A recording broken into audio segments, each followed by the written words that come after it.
Peace, everyone. Welcome to another live critique session.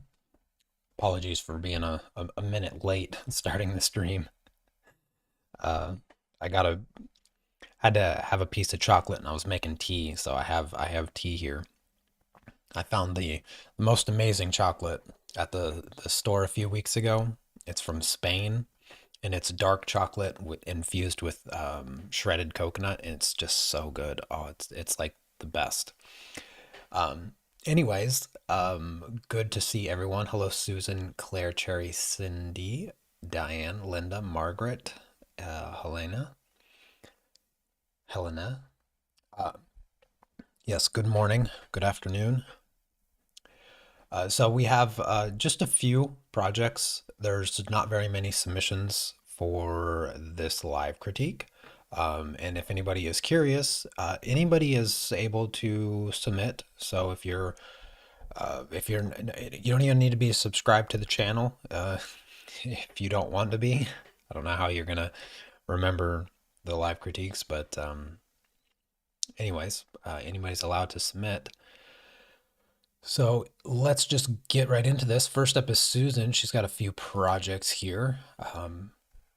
And this first one, she used pan pastels and ink, which is new, a sort of medium mixture. I've used ink with pastels before. I'm not quite sure how Susan incorporated ink here, but I like it. I think maybe the trees were painted with ink, or like you did a layer of the black ink and then you did pan pastels over top of.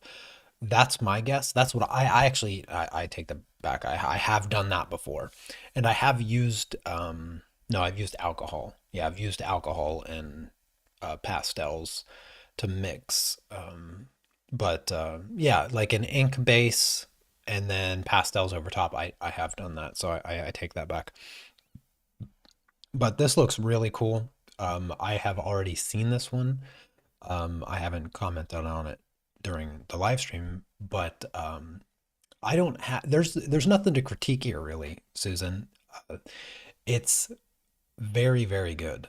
I love the colors. That the contrast in the colors are perfect here. I wouldn't change anything about it. You could maybe argue using or adding additional texture in some areas. Like you have these nice bold trees. If I were to just continue on with that and maybe, let's see, I can grab like a textured brush. Let me see here. Special brushes. Let me see. Maybe just scatter. What is this doing? Is this doing anything? Strength 24. I don't really use these special brushes. Yeah, it's not really doing anything. Let me try a different special brush. Dry brush. Let me just do.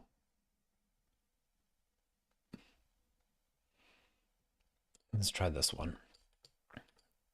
Why is it so bright?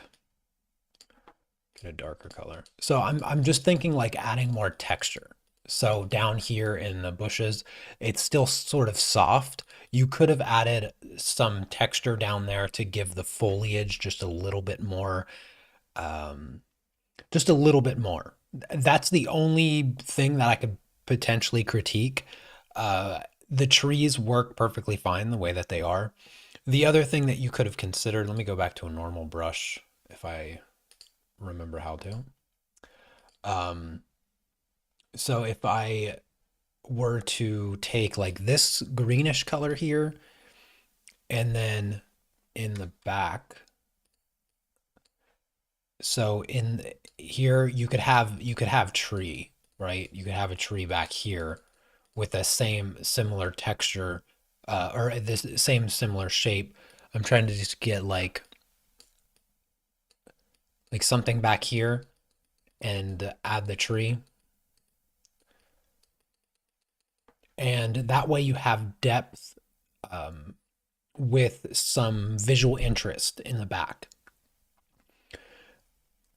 if you know what I mean. So now you have some trees in the back, and it's not just soft fluffiness. There's just a little bit of texture back there, um, adding to the overall depth of the image. So that's one thing that you could have considered doing. I'm just like scribbling random shapes and calling it a tree, but your tree would have a little bit finer details depending on how you apply it.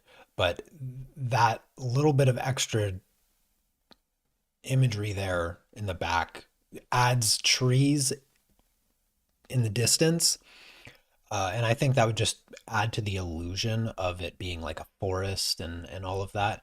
And these soft colors, that's really all that I could recommend adding. You could even maybe consider like one of those birds.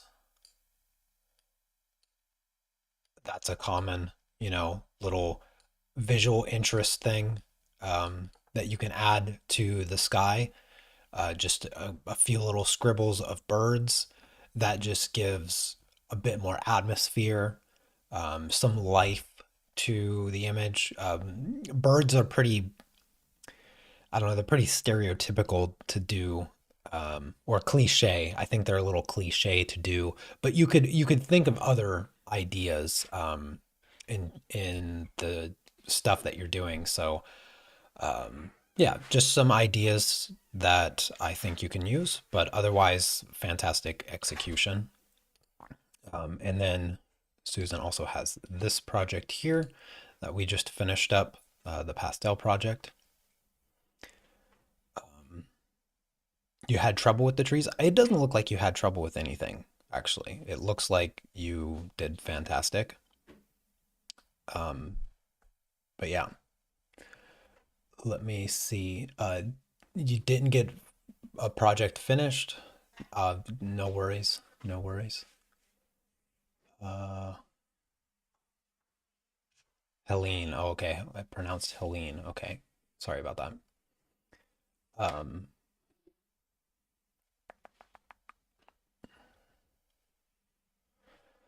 Okie dokie. Thank you for sharing those links, Diane. All right. So, yeah, this project here, fantastic colors, great contrast, good water texture. There's a little bit too uniform in scale when it comes to the waves in the water. So, that can be tricky at times. Let me just fix my brush here so it shows up. So the waves the back here they'll be very small and the lines will be close together, and then as you come closer they get bigger and further apart. So that's the perspective that happens on water. Uh, so here you don't see much difference between like the wave here and the wave here and the wave here. They're all pretty uniform, and so you need that squishy. You need them to be squished as it gets closer to the horizon. Um, Aside from that, the water looks good. It's also the shadows. Like you have a good shadow, like right in here. You have this dark value here. That's really good. The shadows should be a little bit darker to show the waves that are happening in the back. The island looks good. The textures of the foliage and all of that, the colors, the sandy beach, the little bit of rocks. Yeah, that all looks good. The clouds could be a bit softer, but I don't have much room to talk there because I don't like the way that my clouds came out in this project either. Something I don't know, something that I have just I struggled on with this project personally. I just didn't really like the way the clouds came out. I think if I were to go back, I would actually change the sky and make the clouds completely different. I actually don't like the way the clouds look in the reference photo, and it wasn't something that I I thought about a lot, which was a mistake on my part because I was so focused on the foreground that I sort of just let the sky be what it was, and I actually don't really like it that much. I felt like the clouds didn't really make a lot of sense really. And when I look at the project, like my wife commented on it yesterday, and one of her things is she always asks me if I like it, and I'm like, I like it, but I don't like the sky. I don't like how the clouds came out. And yeah, I think personally, if I were to do it again, which I'm not going to, but I would have changed the clouds. And I think your clouds, I mean, they look pretty much the same as mine. I would have went softer on them a little bit to get rid of a little bit of that extra texture. Good sprinkles in the water though. I like that touch of detail. The contrast in the foreground looks great. The towel, you one thing that I tried to do with the towel is show you a little bit of a trick to add the stripes while also maintaining a bit of the light effect. Um, Hello, Claire. Good to see you. Welcome. And here on your towel, I don't really see the distinguishing part of where the light and the shadows are. Give me one second. I gotta close my door.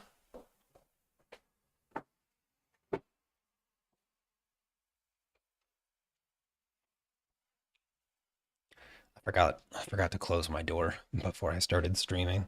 It helps block out a lot of outside noise. So, um, anyways, yeah. So the towel misses a little bit of the direction. I can see some of the shadow in here. It's very faint. Um, and the shadow on the red stripes don't quite reinforce that lighting effect. So there's just a little bit of discrepancy there.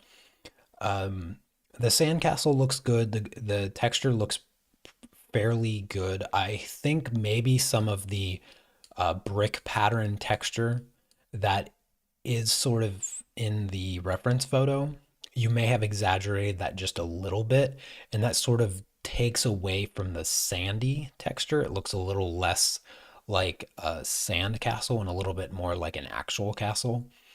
I think the AI when building the image sort of took the castle part of Sandcastle just a little bit too literal, and put like brick texture. I minimized that quite a bit. I still left some of that texture, but overall, it came out looking pretty good. Now for the shadow here, this shadow looks a little off to me. The shadow from the boy. I guess it's not much unlike mine. Something about it. Oh, it's now I know what it is. The shadow from his arm. So you have his arm casting a shadow right here, and it connects. So there should be shadow right in this area, and yours is disconnected, and that breaks the illusion of his right arm. Yeah, it'd be his right arm casting a shadow across the sand, and so you sort of miss that right here because his right arm should be casting a shadow down across here like this. And so you just missed that little part of the shadow. You could put that in if you wanted to. The other thing is I would expect this shadow to come all the way to his hips. So this is all in shadow. This little triangle here that you missed, that should all be in triangle or in shadow. Yeah, yeah, mine's in shadow there. I have it sitting behind me. So if you're wondering why I'm turned around, it's because I'm looking at it. Um, yeah, but good sand texture, and all of that. Um, yeah, not bad on the shadows on the little boy. That it's a challenge, but his back should be a bit brighter. This area is hitting the sun is hitting it. It's almost white. That little edge there, so that could be a little bit brighter. Um, a little heavy on the lip here with that color. You have that dark color right here on the lip. I think you would have been much more satisfied with this. So if I zoom out, you just you have that color. You have that color there, and you just let the face be. So there with you can see that dark spot really it takes away from the face. And if that dark spot just wasn't there at all, I think that from a normal viewing distance, it's just better. So you can maybe correct that if you wanted to.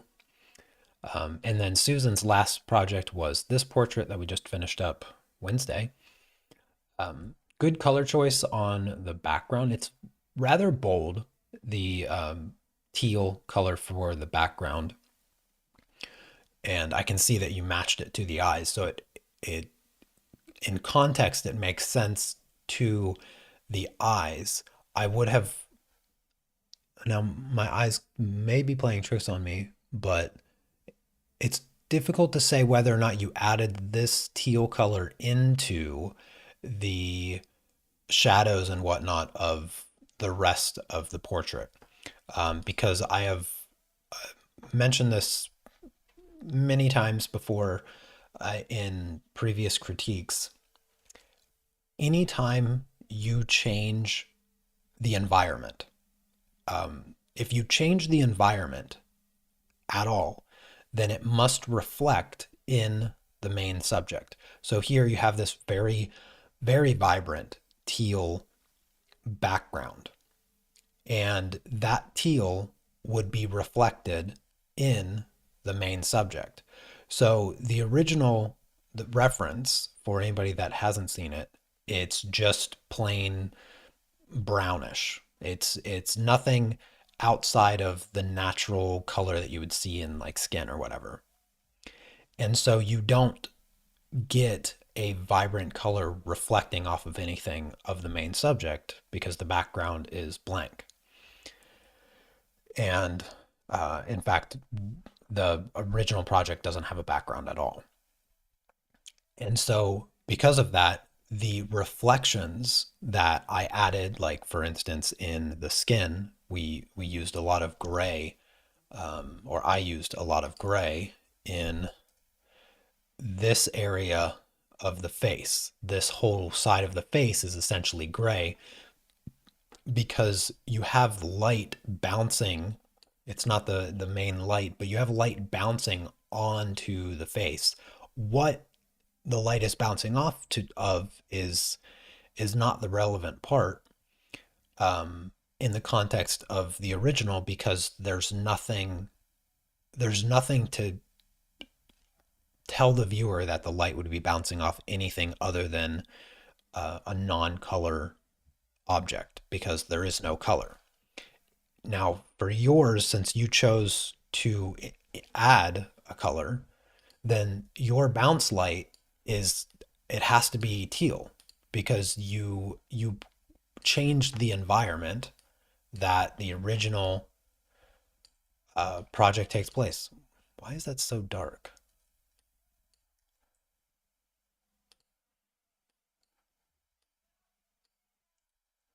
Hmm.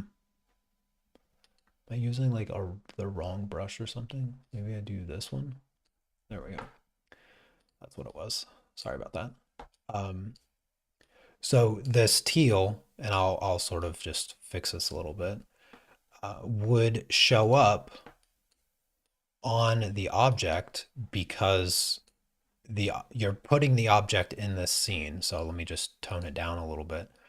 And so you can see how that teal affects the base colors and you get more of a bluish white and you get more gray here, a different shade of gray, a cooler gray across the face because now the reflective light is the background and you can also put some over here in the um, in this area.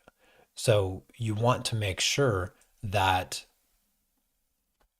anytime you change the environment, that whatever you change the environment to, it is reflected in the main subject. Aside from that, I think that you did a good job capturing all of the values. Careful with the hard lines on the bridge of noses. It's a very common mistake to put too hard of a line on nose bridges. So just careful with that in the future. But otherwise, fantastic work, Susan. All of your projects look really good, and I mean, over the years of seeing your artwork, it's been fantastic to see your progression. You've come a very, very long way from. I'm trying to think of what maybe was the first project that I saw of yours, but I remember the squirrel and chipmunk project for sure. That was definitely one of your most memorable pieces. And that was like 4 years ago or something. I mean, that was a long time ago. So seeing your progression over the years has been really rewarding, and yeah, I hope that you're pleased with everything that you've learned and your progression because you should be. You really should be.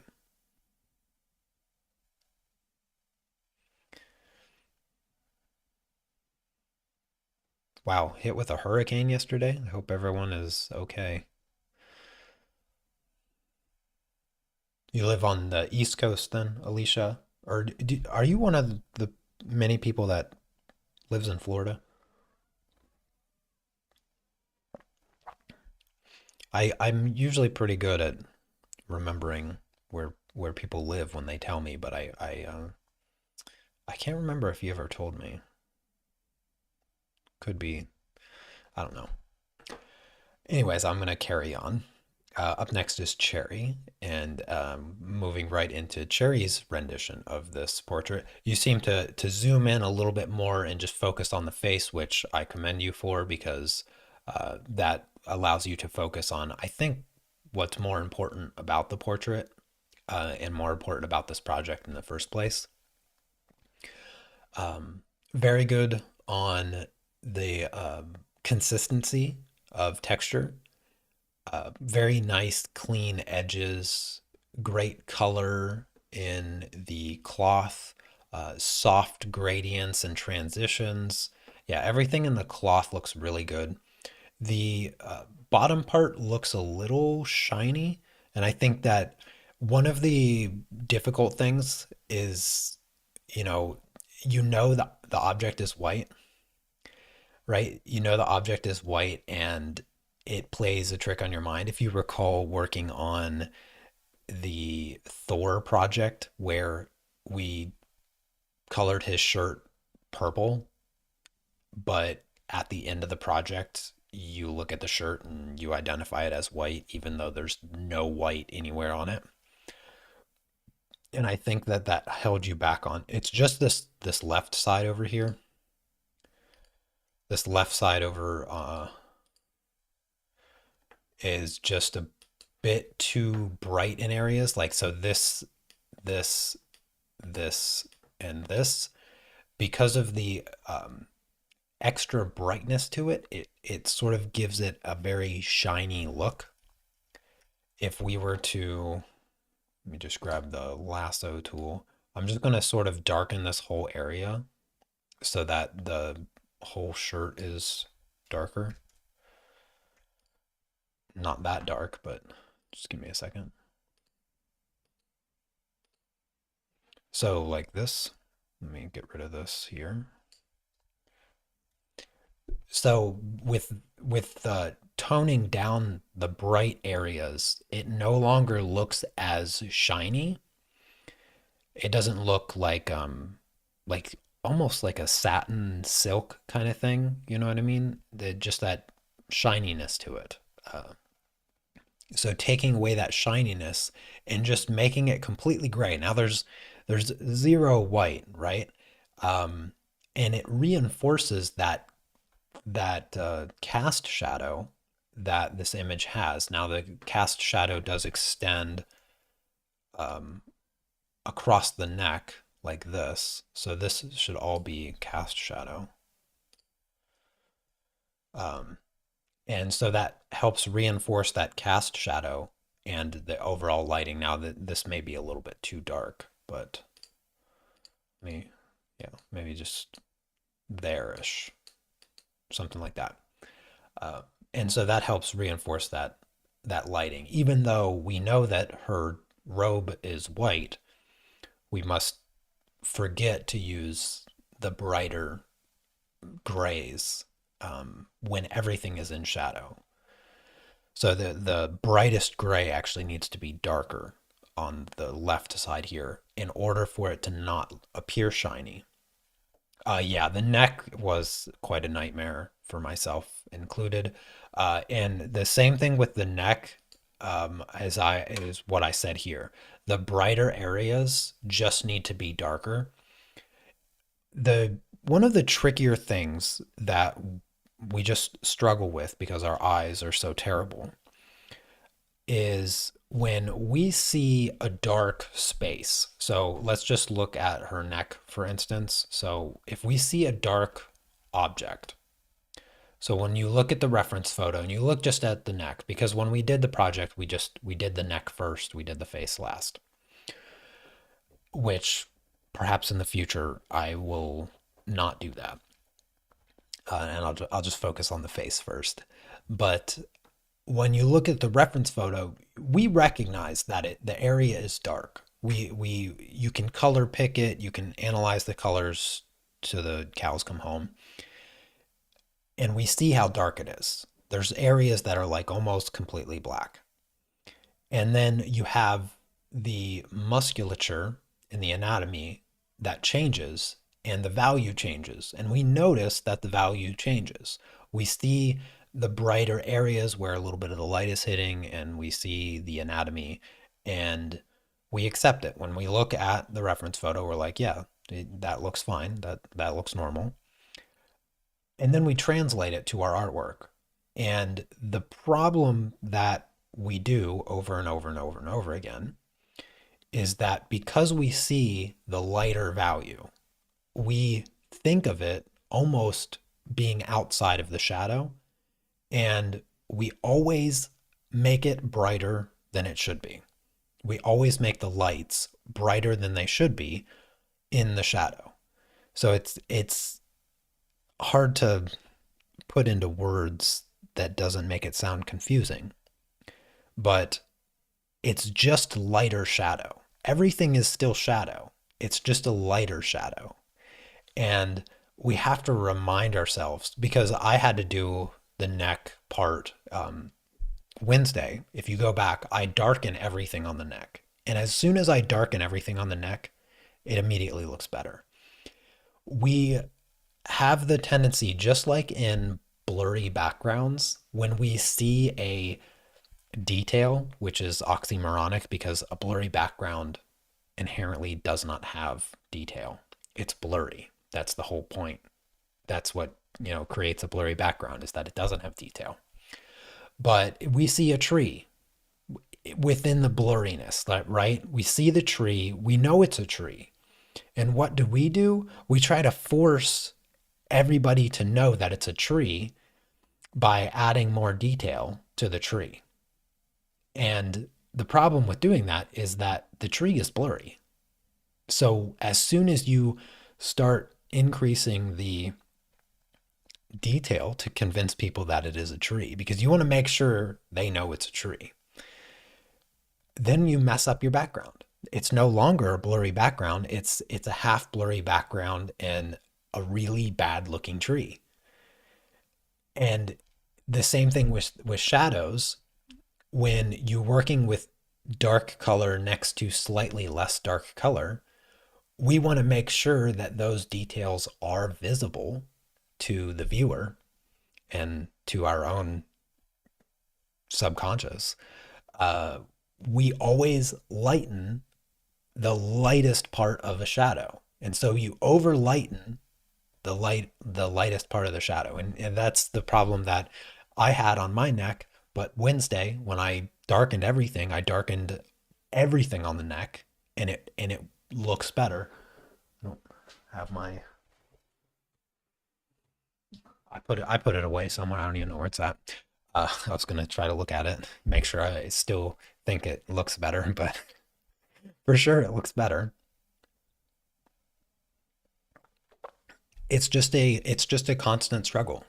It's just a constant struggle. I wish that I could tell you that there's just some one simple thing um, that you could do to make it look better, but these are just things that as you become more and more aware of them, you you will avoid making the mistake in the future. You won't avoid it 100% of the time because no matter how much I have been doing this, no matter how long I've been doing this, I continuously make mistakes, and it's one of the things that brings me back to doing art time and time again is that I make a mistake, I recognize the mistake, I try to correct it in the future.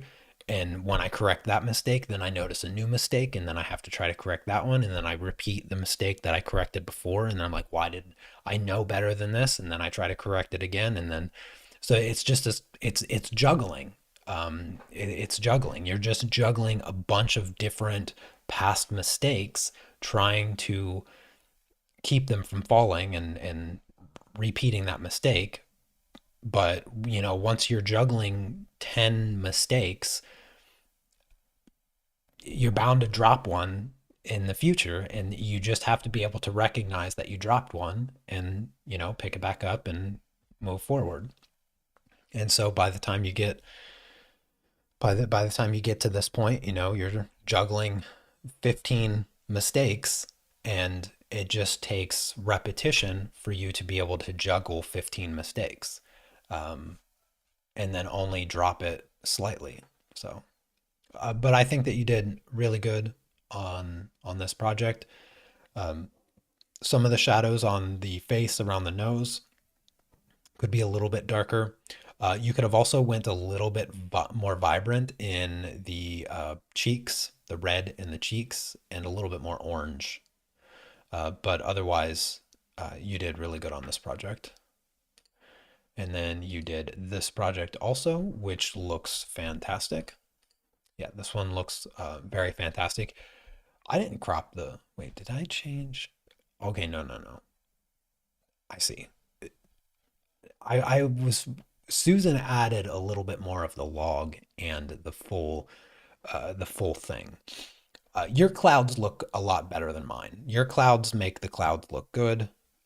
Very good dimension with the clouds. Your sky looks 1,000 times better than mine. Your island here, this is a bit too much of a non-pattern pattern that you've created here with the foliage. You would want to have a little bit more diversity in size of your shapes. So if I just take like this color and I'll just make one area bigger, like this. See how like these bigger shapes break up the non-pattern pattern that you've sort of created here? It sort of looks like the texture of a brain without that. Like it looks sort of like a brain. But here, if you just change the scale of the shape a little bit, so I'll just put in another little change of shape. Notice how it breaks up your brain texture and it looks a lot less like a green brain. So just add a variety and size of your shapes, and that will remove the non-pattern pattern. And it will make your foliage there look a lot more natural. Beach looks good, rocks look good. The palm trees, they also look a bit too uniform in pattern. So like this, it looks like if I take my clone tool, that's not my clone tool. No, what is, oh, it's stamp, not clone. So if I take a clone of this, oops, I didn't mean to put it on that layer, right? See how I'm just like cloning it and it sort of looks exactly like all the other ones. So you can't even tell that it's because they're too uniform next to each other, right? So you need a little bit of diversity within the things coming out because they're just too perfect right next to each other. They just look like I use the stamp tool like I'm doing right now. They just look repeated, like they're stamped of all the same thing. Um, it actually kind of looks better with more, but Yeah, you just want to be careful with the repetition, even if it's like an object far away. It doesn't look super noticeable. I'm being a little nitpicky because I think you did fantastic here. So I'm just giving you little points that can help improve your landscapes in the future. Your clouds look really natural. There's no real repetition that I see there. Your water also looks fantastic. Your water looks great. Like absolutely perfect water. Um, yeah, the water looks, it looks like you may have changed the colors a little bit, or you were attempting to get the colors that I used and you just didn't. But I actually like the soft colors of your water. I went a little bit darker and a little bit more vibrant with my water. Yours looks actually more natural, whereas mine looks a little stylistic. Mine looks a little bit more stylistic, but your water looks amazing. Yeah. I would say maybe it should be a little bit darker as it comes up on the beach, you know, that wet sand look. So if it was just a little bit darker, maybe I can artificially do that just to give you an idea of what it of what it would look like. So if I let me just grab a slightly darker, yeah, I'll just start there. And I'm just going to do this just to start off with. Hold hold on 1 second. It will make sense in a moment. And then I'll do multiply and just tone down the opacity. Yeah, so maybe like right there-ish. So the difference is that it's noticeably darker than the water here, and it just makes it look more wet. It looks like the sand is a little bit more wet. So that is something that maybe you could consider. It still looks really good like this, but I feel like the sand is missing that wetness to it. You know what I mean? Um, Otherwise, I wouldn't change anything about the water. It looks so good. Yeah, it looks really really good. The towel looks really good. The sand looks really good. Rocks, seashell.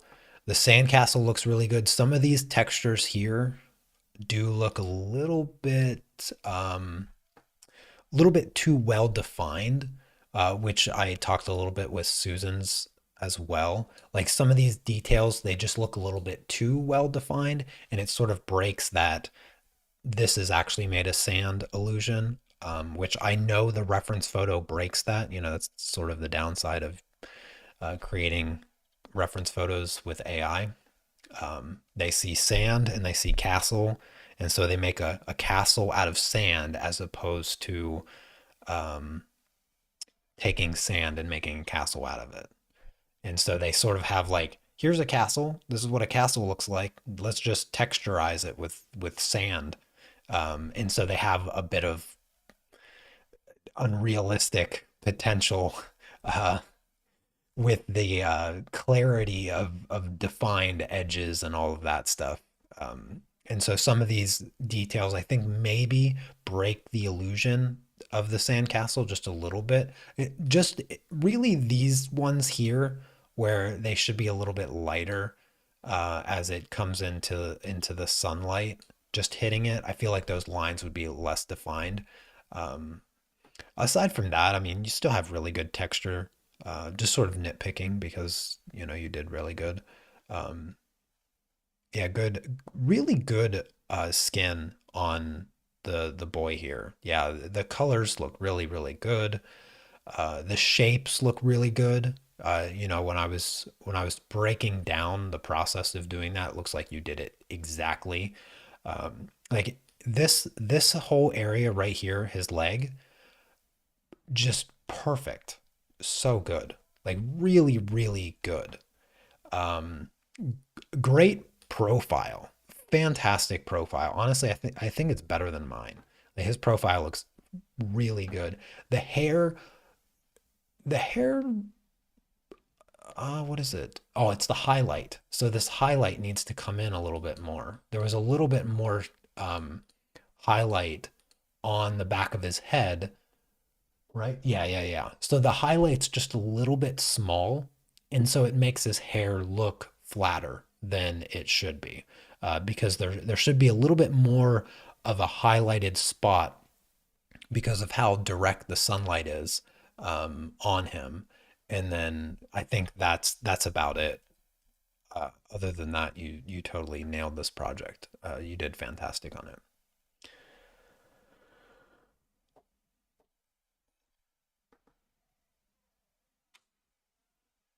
All right, just making sure I didn't miss any questions. If I happen to miss anybody's questions, please, please, please just re-ask it. Try to bring my attention to it the best you can. All right, moving on to Linda's projects. She's got a couple projects here. This first one. Now, Linda, I didn't see the reference photo for this one. Um, so I can only make critiques based off of what I see and not in comparison to reference photo. I think, yeah, this came out pretty good. I think that maybe this um, clouds look great, sky looks great, water looks a little dark. The water does look a little dark in comparison to the sky, right? But that can happen. It's not always so light. But it does feel a little bit darker than it should be, because like these two colors here are reflecting, right, from here and here. So I feel like it might be just a little bit too dark. But one thing that I just wanted to talk about is uh, the composition is good. This this is the visual interest here. It has a lot of contrast, and then also has this red umbrella. I would have liked to see the edges a little bit sharper, very much distinguishing the umbrella. The shadows a little looks like a person sitting here with like a bicycle. This looks like a car tire. I'm not sure exactly what that is, but um, the edges here, I feel like they could be a little bit sharper, and that would help bring it more into focus. Yeah, I would critique watercolor also. It's not medium specific. I I don't teach watercolor, so I wouldn't be able to critique your technique, but I could critique the art in general.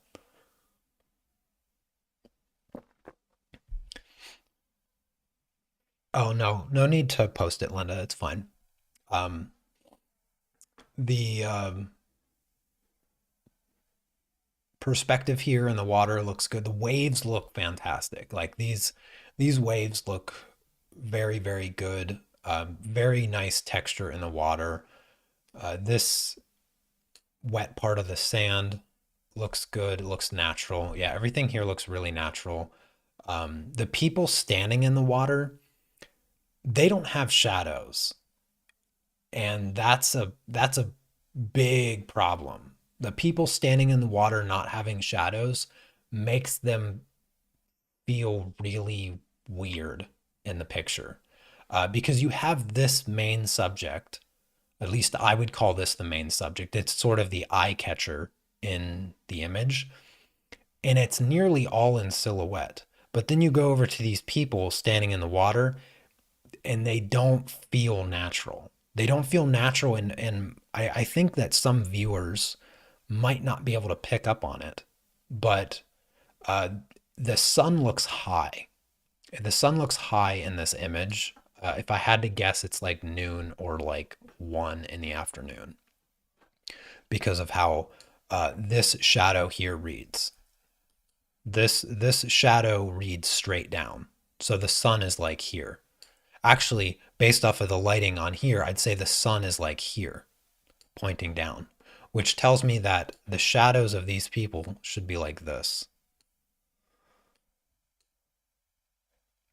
And I can sort of see, if I zoom in a little bit, I can sort of see like the shadow on the people, something like this or whatever. I'm not really sure what's going on with this arm. And then she just has like, I'm assuming this is a girl with a bikini.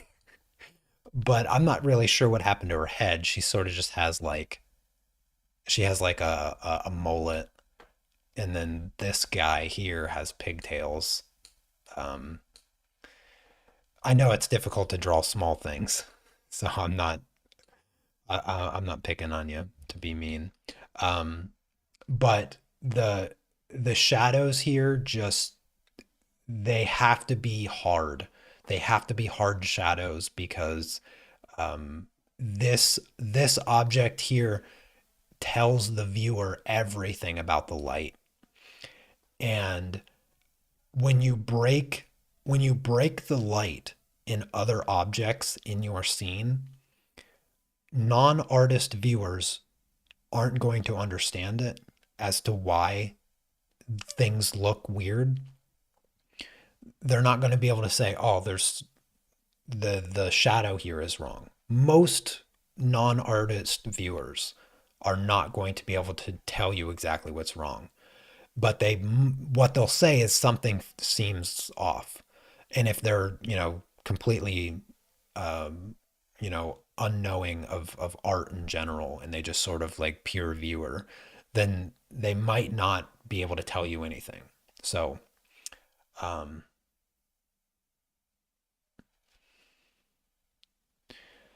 yeah, I just wanted to point that out. Even with just black lines here, how see how it defines the characters even a bit more. So that's the one thing that I wanted to talk about on this one.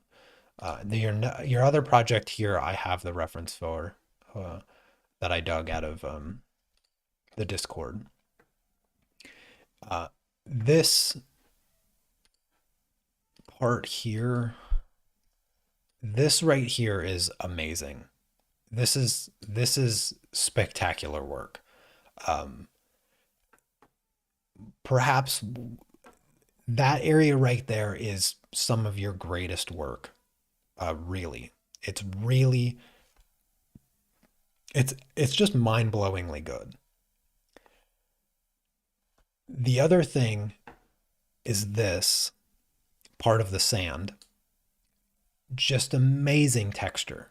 The texture is just so good because of how good you captured the lady and the child here. The viewer's eye goes straight there. The sunset is like irrelevant because the viewer their eye will go right there and then it will go to the sunset. But really it goes right here first because it's so dense in the information and it's so well executed. It's so well executed. I don't have anything to critique on those two areas. It's just keep doing stuff like that because it looks fantastic. Now, the building also, like this and this, also look super good. Like this abstract painting, I'm not really sure what it is. If it isn't, yeah, it looks just abstract. Um, like it's so well executed. The subtle paneling of the building that cuts through maintains the texture of the building. It's fantastic. It's so well done.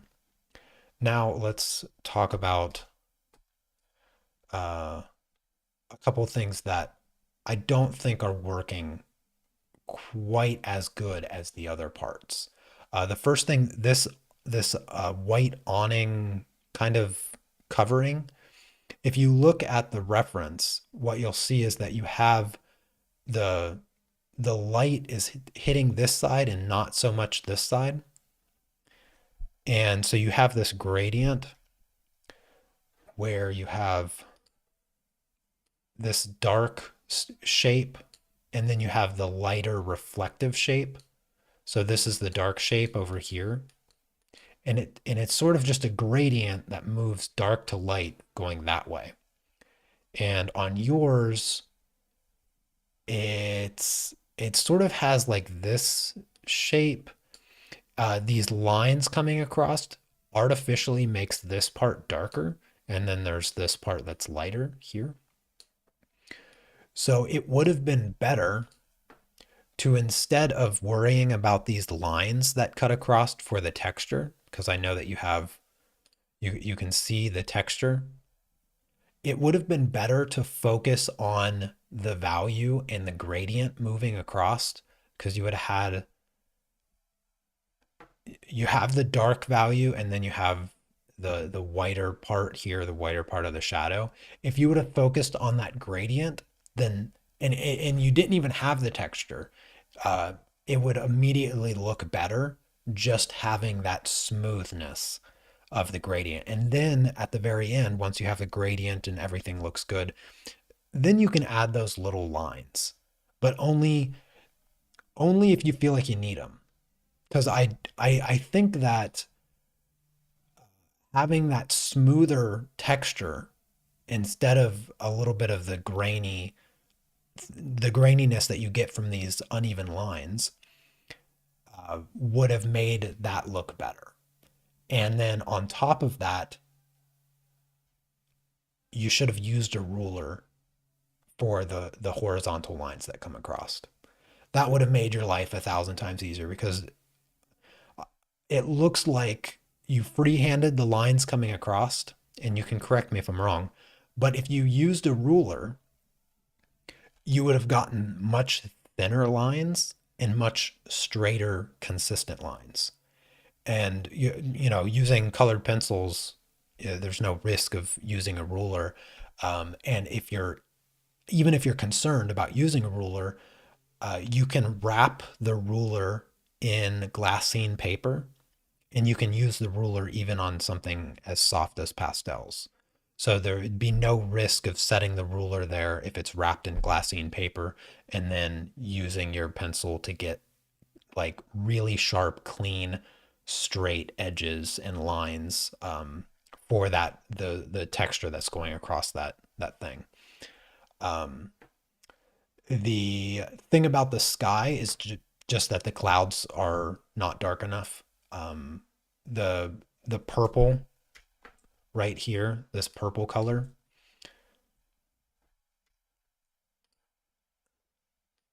this purple color would have made a big difference in the way these clouds are. And it's just sort of these top clouds a little bit. See how much deeper yellow? The sky immediately gets more yellow and brighter. That's the same thing that I've talked many, many times about, like sometimes making a highlight appear brighter is not necessarily about making it whiter. It's about making what surrounds it darker. Well, in this case, making the sunset appear more yellow isn't about making it more yellow and lighter yellow. It's about making your clouds in front of the yellow more purple and darker. Same thing with the orange clouds. So you have the orange in here as well. So if your orange was also darker, and in this case, less ochre color and more like pure orange color, now your sky just, it's just the yellow pops out even more. Yeah, the yellow's popping out even more. Um, and I did mention it when you shared this reference photo. I talked about um, this thing that's stretched across the sky, and even in the reference photo, like it's hard to discern exactly what it is. It's sort of obvious what it is, hanging off of this like a tarp thingy. Um, and I said that it wasn't going to read well in the artwork, and it doesn't. Like without the reference photo, this thing across the sky, it's confusing. It sort of looks like a mountain range, but it doesn't make sense because the horizon's below it. Um, yeah, I understand you wanted to keep it closer to the original, but I think that artistically it does it is confusing. Um, but it's fine. You know, I just think that it would have been better without it. The last thing, the silhouettes here look pretty good. This one looks pretty good. This one looks pretty good. I mean, this looks like a pregnant lady walking across, but even in the reference photo, um, well, in the reference photo, I think she's maybe carrying a trash can. Um, because that's really, I mean, if that's a pregnant belly, that's the sharpest pregnant belly. She's gonna put an eye out with something like that. The guy sitting in the chair here, presumably a guy. You try to put the hat. I think you tried to put the hat, but the hat is too light. You should have just shaded the hat darker than the water because the hat is darker than the water, and so it doesn't read as a hat. Instead, it reads as like this actually reads part of the water, and then it just looked like his head is sort of lower. Same thing with this silhouette. This silhouette, it actually looks like a woman wearing a dress next to a guy, and they're sort of staring down at whatever this is. And I think the silhouette is indeed that. So it is a girl with a dress and a guy standing next to her. Okay, I didn't look at the reference photo, so the head the head on the guy is too small. That's the only thing. I when I was just looking at the artwork, I thought it was a just a guy standing there, and I was like, his head is way too small, right? Like I'm not going crazy there. You can actually see it in the reference photo. His head passes the horizon line, and you have it chopped off a little bit. So if I just grab that color and add a layer, and I just make the head just a little bit like the smallest bit bigger. Now it looks fine. Yeah. So his head just needs to be just a tiny bit bigger. Um, it yeah, I'm being nitpicky, but you did fantastic here. And then Linda, you also did this portrait, which you did fantastic. Also, um, yeah, colors look good. Some of the lines look a little thick on the cloth, just a little bit thick on the lines here, but overall, really well done. Good colors, good gradients, all of that. Um, Same thing that I mentioned on cherries. The vibrancy in the cheeks could be a little bit turned up, just a little bit more pink orange in the cheeks. I think that would give the skin a little bit more life. I can do that sort of real quick just to give you an idea. So if I just add red,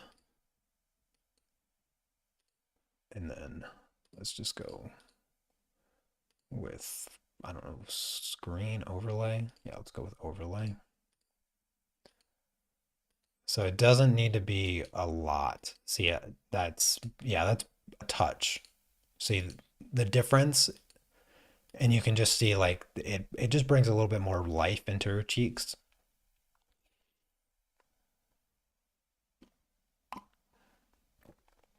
Other than that, very well done.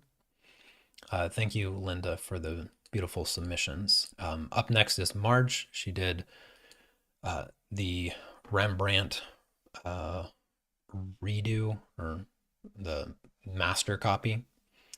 Um, Sorry, for this is my first time looking at this one. Yeah, this looks good. Colors look pretty accurate.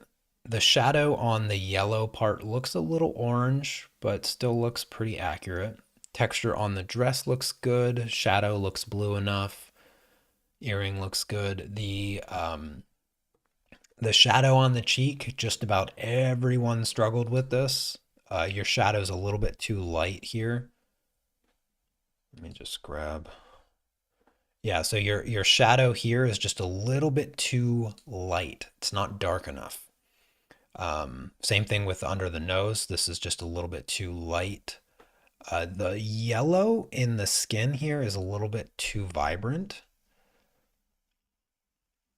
And that's about it, really. I mean, oh, this eye is pointed that direction a little bit too far, a little bit too far. So you see the sclera right here, you see too much of it. Yeah, you see too much of it, and you don't see enough of it right here. And so that eye is just shifted over a little bit too far, but the mouth is also a little bit too open, and the teeth are too white. Aside from those few things, I think that you did a good job here. Yeah, I see the blue here. I see a little bit of red. Yeah, that looks good. It's just a couple of those, it's just a couple of those like minor tweaks that are hard to they're hard to see in the moment. You it's just an experience thing. It's not really anything that anyone can teach you. It's something that someone more experienced can point out to you. And so you can make a mental note of it and then you can try to avoid it in the future. But it's very hard to consciously avoid these things because it takes experience of recognizing where something is wrong, where something is off or incorrect, and then not doing it. It takes years to develop that vision. And even after years and your ability to look at artwork and be like, oh, you can sort of pick out some of these discrepancies, it takes even more years to be able to do it to your own artwork. So it takes time. It's the hardest part, in my opinion. It's really the hardest part. The funny thing is, we have a tendency of being our own worst critic, right? Sort of a common cliche phrase that an artist is always their own worst critic. And we have a tendency to be one of extreme. Like, either you're not looking at your artwork critically enough, um, objectively, which is rather difficult to do. It can be very difficult to objectively look at your own artwork. But then there's also the flip side of that is where you're looking at it way too critically and you're just picking apart things that don't even matter. Um, and so finding that balance is indescribably difficult, and it's nothing that anybody can ever teach you. It's it's just experience. The only thing is experience that's capable of teaching you that. And the only way you get experience is by repetition. And so, um, you know, when if you want to find a method of improvement that suits you, then the first thing you have to know is about yourself is how do you learn? Some people like to learn from what I'm doing right now. I'm talking and explaining and you're listening, and you might be one of those people that learn really well from listening to somebody explain things. Um, or you might be visually. Well, fortunately, here I am visually showing what I'm explaining. So I'm hitting a couple of those learning styles. But then you have people like myself that you can sit there and talk to me all day. And you can have a picture up on the screen all day. But I'm never going to get it truly until I do it myself. I I think the kinesthetic learning style is the most cursed learning style to have because it is the definition of learning the hard way. The learning the hard way is defined by the kinesthetic learning style because you have to actually do it and you have to actually make the mistake to understand. And so, uh, if I was to be in your guys' shoes and submit my artwork to be critiqued by somebody, I don't know what I'd really get from it because I would have to apply what they're saying, but I'd have to mess it up probably for years to fully develop the understanding necessary to not repeat the mistake. Beautifully done rendition, by the way, Marge. And then you also submitted this lovely bird. I'm not going to pretend that I know what kind of bird this is. It's a pretty bird, blue and orange, my two favorite complementary colors. Um, and I think that the colors in the background look good. They're very nicely undersaturated. Here is a good example of different contrasts. So there's different contrast. There's the textural contrast, the saturational contrast, and then the value contrast. Here, I feel like you're missing a little bit of the value contrast. You have a touch of saturational contrast. And if anybody doesn't know what I'm talking about with the three types of contrast, I will be happy to explain, but let me give you just a quick reminder. So saturation is the color intensity. So you have desaturated and saturated. So the contrast between unsaturated and saturated colors is a type of contrast. Here you can see how dull this green is. This is a rather dull green, but if you look at this blue, this is a very vibrant, bright blue. Same thing with the orange, this is very vibrant. And then if you go with the orange in the background, so you can see the intensity of color shifts in the background to the main subject. So you have good saturational contrast. That helps separate the foreground from the background because the saturation increases. Textural contrast. Now here, I think you could have pushed the textural contrast a little bit more.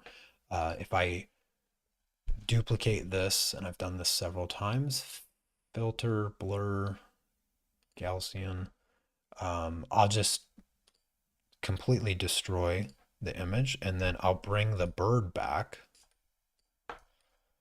right? And this will make the bird stand out even more because I think that if you push the blurriness of the background even more in your painting here, the bird stands out even more. That's the difference with textural contrast. So your background still has a bit of streakiness and it still has a bit of texture and graininess to it and some edges, like in particular down here, there's pretty clear edge of this dark green going into the light green. Had those edges been completely blurred out, the bird immediately stands out more. And that makes a big difference in an image like this. And it makes a big difference overall, regardless of the project that you're working on. If you have a blurry background, you want to make sure that the blurriness is consistent and also distinguishable from the foreground objects. I think that in the original, the background is noticeably blurry. There are areas like what I pointed out there that they sort of lack the blurriness that the rest of the background has. There's a little bit too much edges. And it would benefit to have those edges gone, and that will bring the bird forward. Now, the other thing that I was talking about also is the value contrast. So value contrast is the one that most people are aware of because you have black. If I, oh, that's the wrong layer. So you have black, sorry about that. And then you have lighter and lighter. So the value is the difference, or the contrast is the difference between the darkest and lightest overall. And here, the branch is far too light in comparison to the values of the background. And the easy test for that is to just turn the image black and white, and you can see the value here on the branch is like the same. And then it's even lighter than the green. So the darkest value you have on the branch is just barely darker than the background. So if I go back to the image and I won't blur the background, but I'll just take this dark green and I'm going to fill in the branch. Actually, I'm going to fill in the bird too, because I also think, in spite of having some nice dark values on the bird, I think overall the bird is far too bright, far too light. And so I'm going to darken everything that is the main subject. So that's the branch and the bird. And I'm going to make that darker than the background. And then maybe I'll make the background lighter. But now that I've already done it with the bird, let me just do the bird. So multiply. And I don't want to do this too much. Yeah, it'd actually be easier to lighten the background. So here's the difference. Making the bird darker, and I can me what is this one? I can probably use that. So let me do this and this. Hide that. And this is the, yeah, I can lighten this. Hold on a second. Sorry. There we go. Yeah, I can lighten the background a little bit.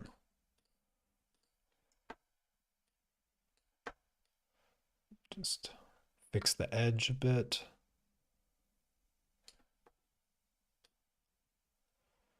There. So that's with the bird darkened and the background lighter. The bird just stands out more. It's not perfect because ideally, I still have the light, right? I still have the light. So that's something that there.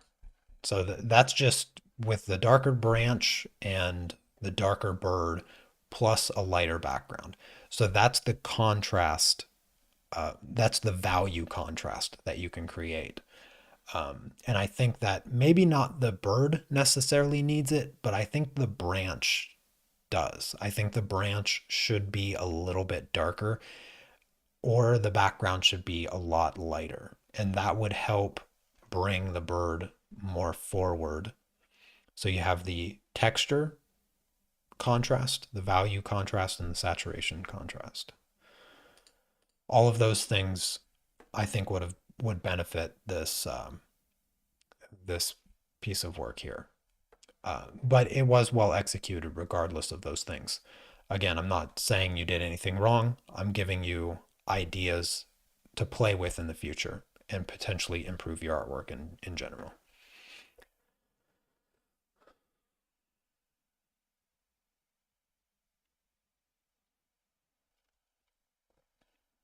My apologies if I happen to miss any questions.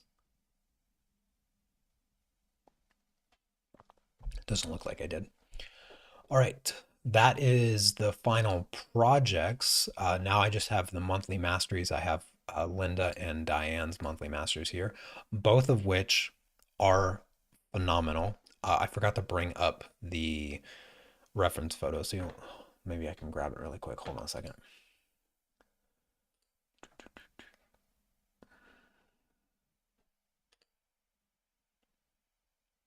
I had to get it on my other monitor. Come on. Okay, there it is.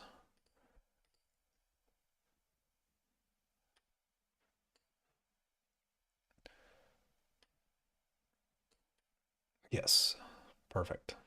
All right, have the reference photo now. Um, yeah, everything looks really good here. Colors look very good. Um, Still a little bit too light on the shadows for the sphere. Yeah, and also the teal rectangular prism is a little bit too light. But overall, like very clean edges. That's, I prefer to see the sharp, clean, accurate edges than perfect colors, truthfully. Um, and I think that your edges look the best they ever have, Linda. Like this is very, very good. Like I said, this color is just a little bit too light.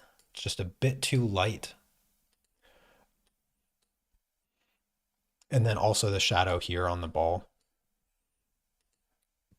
is is a little bit too light. Same thing with the cast shadow, a little bit too light. Um, very close on colors. Your shadow is a little bit warmer here than it is here. The reference photo is a little bit cooler gray than the warmer gray. This red is pretty vibrant. It's a little bit more vibrant, but it's fine. This shadow is also a little bit too light,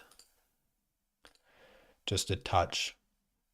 Um, Table looks good. Yeah, this color looks pretty close. A little bit more saturated, but still good.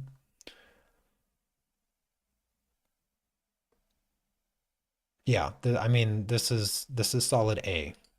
This is a solid A for sure, Linda. Solid A.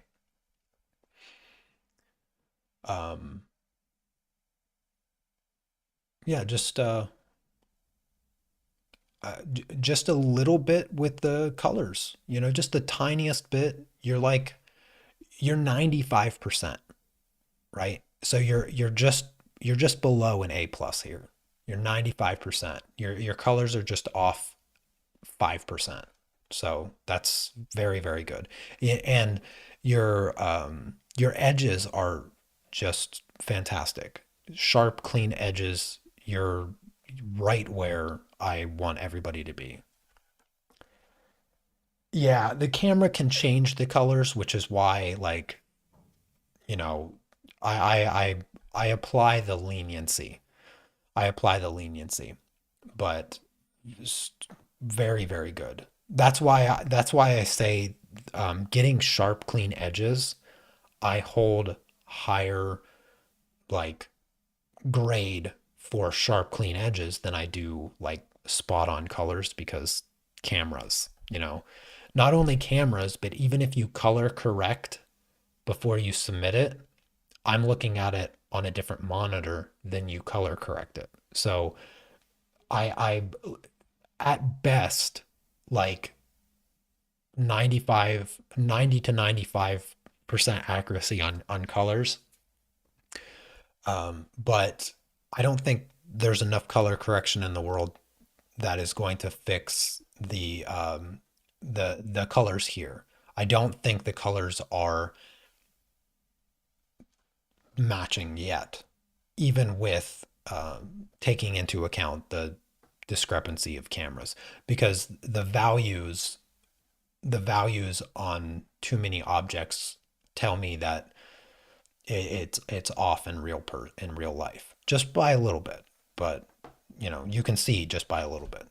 Still an A. All right, don't argue yourself down to a B minus or B plus.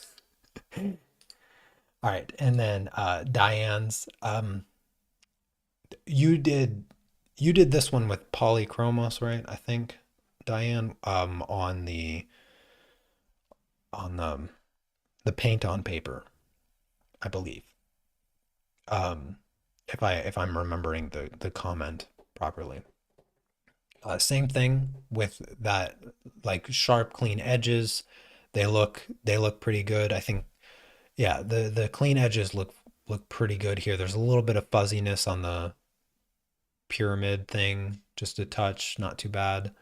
Um, yeah, clean edges, good values. Um, rather, yeah, very close on the colors. Again, the shadows on the sphere are tripping everybody up. The spherical shadows is just getting everybody. Also, the shape is just a little bit off. So your shape here looks like a curve, and it's a line. You can't see it because I'm on top. Hold on a second. It's more of a line. It's a very subtle curve. Yours is just curving a bit too much. It's a little bit straighter of a line. Think of the equator of the Earth. Like if you look straight at the equator, it looks like a straight line right across the Earth. But as you tilt it, it bends slightly, and then as you tilt it more and more, it bends more and more and more until it turns into the bottom curvature. Same thing with the shadows on spheres. Think of it like, okay, here's the light. The light is only hitting one half of the sphere at most. And so you have that equator, and if the light is perfectly perpendicular from where you're viewing, then the shadow is actually just a straight line. And then as that light moves and you're no longer looking at it perfectly perpendicular, that line only curves a little bit until finally it curves so much that you see that curve. So you won't have that drastic of a curve until you don't see the shadow, pretty much. Yeah, the sphere is the most difficult object in the monthly masteries, partially due to how reflective all of the other colors are on it and the effect it has on the shadows and all of that. Yeah, it's tough because you have warm going into cool, going into you can see the reflection of the red. You can see the reflection of the red onto the and you can see the reflection of the yellow. So you have all of these colors. The sphere is the hardest part by far. No doubts there. Your colors look very accurate. Yeah, your colors look very, very accurate. The red looks a little dull. The red just looks a tiny bit too dull. Let me try to get the most vibrant. So here, oh goodness, really? Oh wow. Okay, maybe it's just from this perspective. It's the texture. That's what it is. It's the texture. That's yeah. That's almost indistinguishable. This looks really good too. It's hard to get that value. Let me try to get the value here. Yeah. So that this might be just a little bit too light, similar to Linda's. This looks good. Yeah, that looks good. Blue looks good too. Yeah, blue looks very good. Yellow looks very good.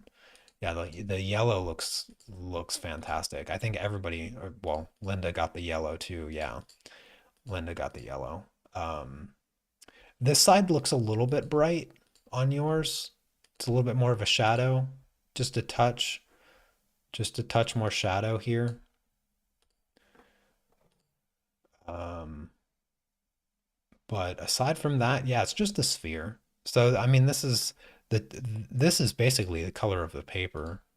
It's a little bit too light, but not bad, not bad at all. Yeah, I think this is a solid A as well. I don't know what that is. Yeah, solid A. Yeah, so these monthly masteries have been good.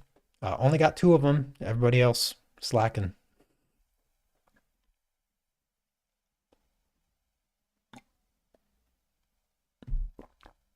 Cherry, I didn't see your monthly mastery. Did you submit it somewhere else? Did I miss it on the post?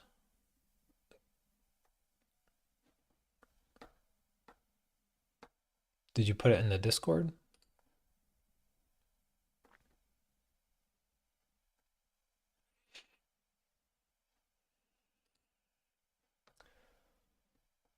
I'm just checking real quick to see. I don't see it. Yeah, getting accurate colors is usually sort of the last thing that people sort of figure out. Um, so uh, the matching colors, it's 99% just experience with the medium. So it really doesn't have anything to do with color matching because you can always compare one color to another. Okay. And anybody can do that and be like, oh, well, green isn't blue. Everybody can do that. with the exception of people that struggle with color blindness. Obviously, there's exceptions to every rule, but matching a color with a medium is has much more to do with your experience with the medium that you're working with. So, say you've been using colored pencils for 3, 4 years, you should be very familiar with when you grab a pencil what it's going to do on the paper because you've done it so many times. It's not it it feels natural to put the pencil to the paper. It feels natural. When you choose any medium, say you get acrylic inks, right? The first time you dip your brush into that blue acrylic ink and you're about to put it on the paper, you don't know what it's going to look like on that paper. So, you can look at it in the bottle or whatever it comes in and look at whatever reference or whatever color you're trying to match and be like, oh, this blue looks pretty close. And then you dip your brush in and you put it on your paper and you're like, that blue doesn't look anything like I expected it to. And that's part of the inexperience. But as you work with any medium for an extended period of time, you become familiar with what that color looks like for real, what it looks like actually, not the color of the wood of the pencil or the color of the paint in the bottle. And so as you develop that inherent memory of what it actually looks like, then you get to the point where you're choosing one or two or three colors to apply to the same area, mixing them in order to get what you're actually looking at. And developing that, only experience can teach you, unfortunately. And yeah, so color matching is not something that you necessarily have to study. The few tools that I would suggest, anytime the first thing that I do, anytime I get a medium, is I make a color chart, which many of you know my wall is covered in color charts of all the various mediums, because it familiarizes myself with exactly what that color looks like when when it's actually applied. And it's one of the things that makes switching paper colors also a little tricky because all of my color charts are on white paper. And so translating that to, say, the paint on paper gets a little wonky sometimes because the colors don't react the way that I expect them to because now I'm working on a different surface. So it's just experience. And then as you get more and more familiar with the medium, the specific medium that you're learning to match colors in and mix in, matching colors will become more and more intuitive because you'll know, like, oh, this color, it needs a little bit more blue or it needs a little bit more yellow or whatnot. And then you'll be able to choose a pencil or a paint or whatever that has the right grade of color, the right hue of color that you can add to start adding what you feel like you need. Um, okay, let me see. Yeah, so in Facebook, I said I'm not doing critiques anymore. Yeah, this is probably going to be the last critique that I do for the foreseeable future, because I will be going back to America probably near the end of this month or the beginning of next month. My wife doesn't like me to be specific, so I won't be. Um, and yeah, so that's why this will probably be the last one for some time. I don't know when. I don't know the time frame, so that's why. You can post next time for sure. You'll have to hang around for some time because, like I said, I need to go back to America for a bit, and I don't know how long that's going to be for.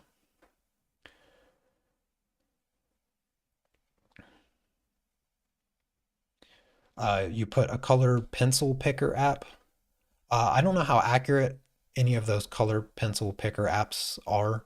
I would recommend just using a color picker and then learning to match based off the color that you see instead of I don't know if the app tells you like which pencil is going to match it or whatever, but I can't imagine that it's very accurate because that would be mm, it could help though. Could help. So don't not use it. Just probably not rely on it perfectly. The other thing that I wanted to mention, I've been a little slow on creating the next reference for the pastel project that we're starting on Monday. I have been working on this one for a few days now. So this is the image. This is the image that I have created so far.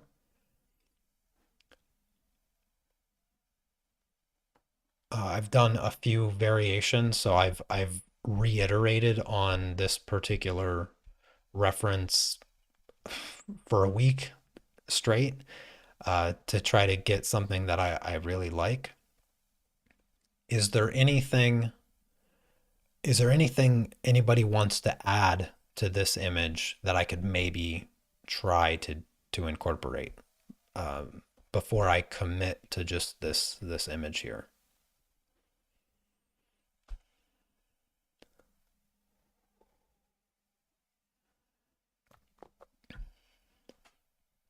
There's a little bit of weirdness with the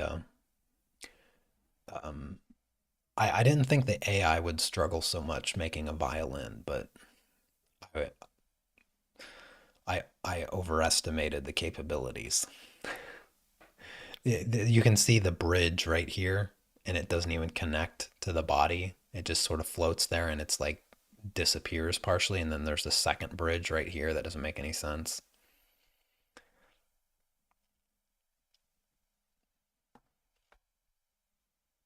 I tried so many different prompts because I wanted like sheet music scattered about, but AI can't do text.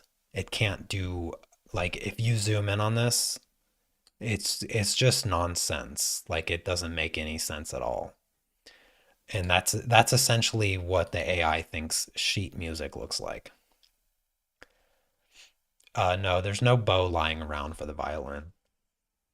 I had some variations for the bow,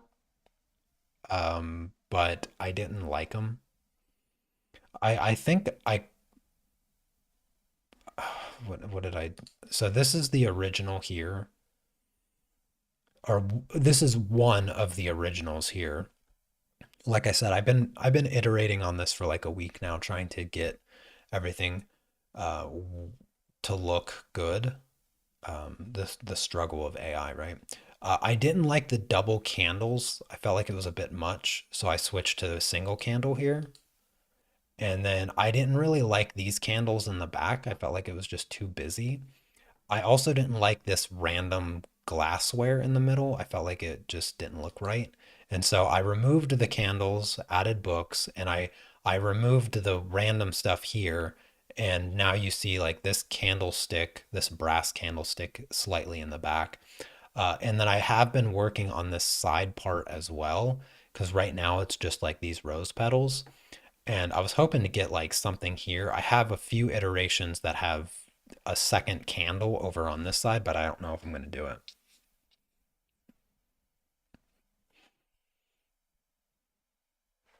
Oh, I'm glad Sunma.